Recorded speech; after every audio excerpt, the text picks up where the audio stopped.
The album is a Heidi Swapp 6x6 chipboard album, and the papers I used were from Cosmo Cricket. Actually, all of the embellishments I used were from Cosmo Cricket, which made this album go by super fast. The idea for this album came from my daughter's third grade history report, where she had to look up a story that had to do with our city, and she didn't have to look very far because our family used to own a farm in this city 50 or 60 years ago. And so she wrote the report on that from information from my mother, her grandmother, and my aunts and other family members. And then we also looked up some information in the archives. And so the story in this scrapbook is her story about the Nichols Farm.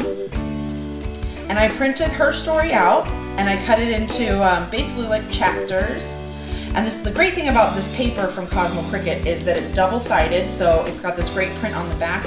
So I only had to use one sheet per page. It was really simple. I used one pack of paper with embellishments, that's all, and the book, and a little bit of paint. So I've added in some of the pictures that go along with the story that my mother was able to dig up.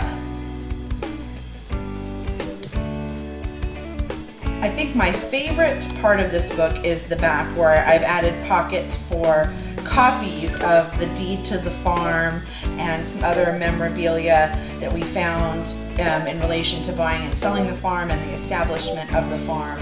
And then I did a small chapter in the back on the view of the city at the time that the farm was established by my great-grandparents, my daughter's great-grandparents. And I found some clippings about some highlights of things that were happening in the city at that time, and I added them to the back, and it kind of just adds to the story of what that city was like at that time.